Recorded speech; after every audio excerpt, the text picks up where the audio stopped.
Hi there, I'm Eli Sepka, and this is the Patros Review. Now in this episode we take a look at this, The Terminators. Now this is not an April Fool's Day joke, and this is actually not a legit Terminator movie, it's a rip mockbuster from the Asylum. And this DVD by the way is the Australian DVD from Peacock Films. It was actually released twice in Australia, but I'll get to that later. And this disc, it's a rental only disc, so you'll never see this retail. It's in Region 4, so if you live anywhere other than Australia and New Zealand, you're going to need a multi-regional DVD player. Okay. Now the film is a direct-to-video, of course. This is one of the Asylum's mockbusters from the 2000s, and it actually premiered in the USA on the 28th of April 2009. So technically another 27 days will be its anniversary. Interesting. And then in Japan on the 9th of October 2009, and then in Italy on the 23rd of February 2011. The director is Xavier S. Paslowski. It was written and produced by David Michael Latt from a story by William Morey and Josie Prandtl, and stars Lauren Walsh, Jeremy London, A. Martinez, Paul Logan, Sarah Tomko, Dustin Harnish, and Lucinda Rogers. Now, so here we have one of the most infamous titles in the history of the many El Cheapo mockbusters made by the infamous pirate company The Asylum.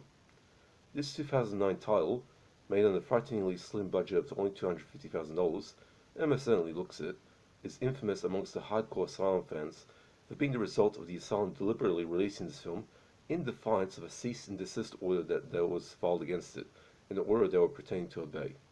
A little history lesson here. When the Asylum spies in the Hollywood circles learn of a big budget production, they quickly send a word to their master David Michael Latt, who then orders a cheap mockbuster to be made off that upcoming film, usually with him signing a production check of $250,000 to the filmmakers, and with a window of only a month for the entire thing to be produced, from the script to the post-production, and then released onto home video such as DVD the day before the target film they're ripping off gets released in the cinemas. Excuse me for a sec.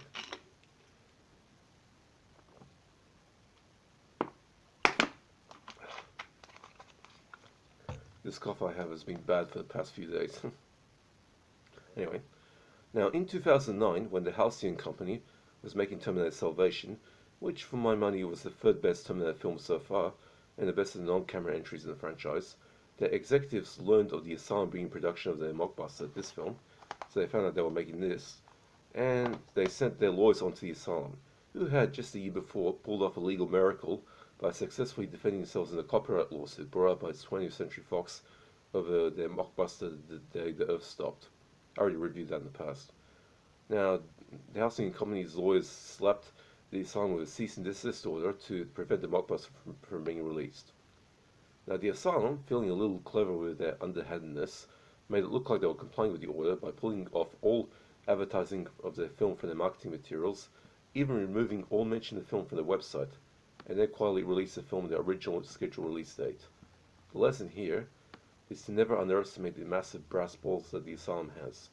Although I do believe that with the mainstream Hollywood movie machine being due to go broke in a few years' time, thanks to the devil's deal with the cult of 2017, in other words, the Walker crowd, the Asylum will definitely go out of business a few weeks after them when the mockbuster material dries up. So let's see what the future holds for our plucky plagiarists. Now, as for the Terminators itself, this story mockbuster is set in an alternate universe where the society uses modern technology, as in by 2009 standards. But they also have space stations and an army of identical androids known as the TR-4. These androids look all exactly the same, just a muscle-bound guy in cargo pants and a black tank top. Even though the movie doesn't make any mention of this, I suspect that the TR-4 are used in all sorts of menial jobs in society. Garbage men, postmen, short order cooks, gardeners, factory workers, electricians, handymen, even male strippers for the hens nights. At least I hope for the ladies' sake that these TR-4s are decent looking John Thomas organs. They certainly do look ripped. But one day, some unknown nasty fucker, who wants to watch the world burn, quite literally in fact, hacks into the command code controlling the TR-4s, installing a doomsday code that makes the TR-4 androids rebel against their human masters with lethal results. With their near bulletproof skin and apparently equally bullet resistant standard issue clothing, considering I never saw any bullet holes in their cargo pants or blank tank tops, They take over the military space stations and initiate an android Armageddon against humankind. But with the exception of sending a few nukes into major cities, the TR-4 army deployed ground forces, all armed with alternate reality version of Robocop's legendary Auto 9 pistol, which, by the way, is a modified Beretta Knife VR, and no other weapons, into the streets and hunt down each remaining human and ice them brutally by hand. By fucking hand. Now, those of you out there who have the time and the mathematical talent to calculate precisely how long it will take for the TR-4 androids to wipe out humankind as they do it by hand, personally, I think it's going to be like 5 years or so, providing humans any sort of effective counterattack or form of resistance to take the androids head on. We'll be busy in doing this. If any of you out there can predict, or actually can calculate how long it will take for the TR-4 to wipe out humankind by hand, please put it in the comment section below. I would love to hear it. But it really doesn't matter for the scope of the film, as the story focuses on a group of no-name brand survivors who attempt to mount a counterattack, assisted by a former government agent who is secretly handling his own mission involving an advanced android that has been installed in nearby small town as a town sheriff. Sorry. And this guy's, the android is played by A. Martinez. I'm guessing the Asylum couldn't hire the Martinez, so they settled on a generic version of Martinez for this role. It seems to have some ridiculously uneven acting here, with his performance at first looking okay, but once the survivors and we, the audience, find out he's a robot, he begins acting like an emotionless robot. Before that is the moment when a TR-4 shoots him in the head. He survives the wound, but it seems to have disabled his human behavioral programming, resulting in going full Roberto. He does eventually regain his faculties to sacrifice himself to defeat the boss TR-4, which some have referred to as Darth Xylon, thanks due to his Xylon-shaped head. Actually, the head actually looks like that. And so there's that going for it, including a hilariously dumb-looking CGI rendered fast shot of the two floating away in space after being sucked out of space station's airlock. But otherwise, the human resistance is pretty much fucked, until the remaining survivor members of the small band amateur resistance fighters literally switch them off. And by that I mean it's like a fuckingly simple on-off switch in the back door corridor of the fucking space station that even has the words TR-4 on-off switch printing on it. Like literally a box with a switch saying TR-4 on-off. With the last two female survivors stuck in the space station as mankind, and what's left of it is saved. Now those hardcore bad movie masochists out there will love this film, since there is virtually no plot outside the bare minimum narrative thread, with a small band of motley survivors, none of which have anything resembling character development or even personality, something that was common amongst the Asylum's sci-fi shock of the late 2000s, although despite the non-attempt by the performers, I refuse to refer to these plucked from the street cast members as actors. This particular film seems to be slightly more polished than those earlier films. Indeed, for such a piece of utter junk, some of the direction here is pretty slick. There's also some really funny messing about real-world physics, like the brief scene where some wanker decides to run over a TR-4 with his forward drive, was SUV, the robot responding by placing a metal pole into the ground and angling it, so the SUV crashes into that. Fair enough, a little dumb, but instead of just crashing, the SUV upon impact catapults through the air to land into a field about half a kilometer away. Ridiculous. There's also the characteristically ropey CGI that the Asylum's in-house visual effects company, Tiny Juggernaut, specializes in crafting. Man, do I hate CGI with passion. I like practical effects, where the visual effects technicians know their craft and had skill in what they were doing. The great down-market CGI is strictly the domain of amateurs and overpriced hacks. And the sheer hacks, yeah.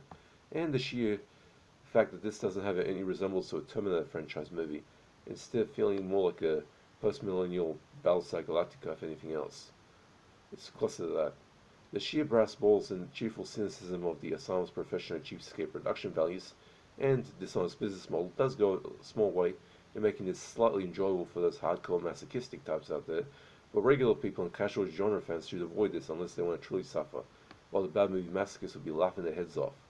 Seriously bad stuff, often not pathetic enough to be unwatchable. So the Terminator pretty much sits on the D, 2 out of 10 ranking my grading ladder. A well-rounded Asylum Big Mac of a mockbuster, although it ain't near the bottom of the barrel level of many of the Asylum's worst offerings of the late 2000s. Only for die-hard Asylum fans and hardcore bad movie masochists. Now for gore nudity, there is some brief CGI blood in the odd place or two, There's a funny background effect of a TR4 somewhere repeatedly mechanically punching some poor bastard over and over, obviously a short composited scene of constant loop. And as well as a solitary shot of a TR4 removing the skin off his hand, revealing green flesh and metal underneath, as well as some pretty gnarly kills, but the film is completely free of nudity, although there is the superfluous story element of the protagonist's survivor, unaware that one of the female amateur resistance members was secretly sleeping with her husband, and also ending up knocked up by the two-timed bastard, while she herself was also pregnant at the same time.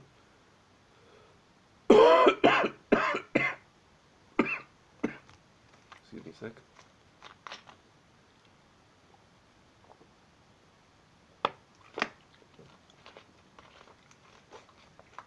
I've been coughing like hell for the past few days. Now for the DVD. This is released on Australian DVD twice.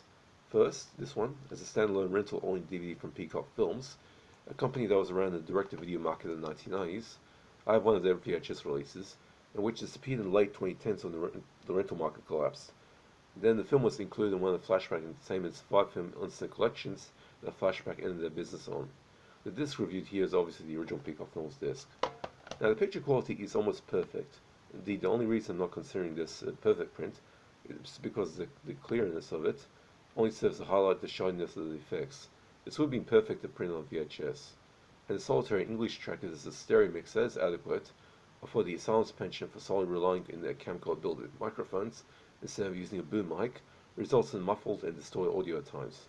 There are no subtitles offered here, business as usual for Peacock, and the only supplement is the inclusion of 4 preview trailers for other Peacock Films releases, which play when you select the play film option. Okay, except for the Terminators, or as I call them the TRs, it's a D of 2 out of 10. It's a bad film. Not terrible, not atrocious, but bad. You can actually get some fun out of this if you watch it. Of course, for the past week or so I've been having a really bad cold, a really bad flu going on. Not the corona, so don't worry about that.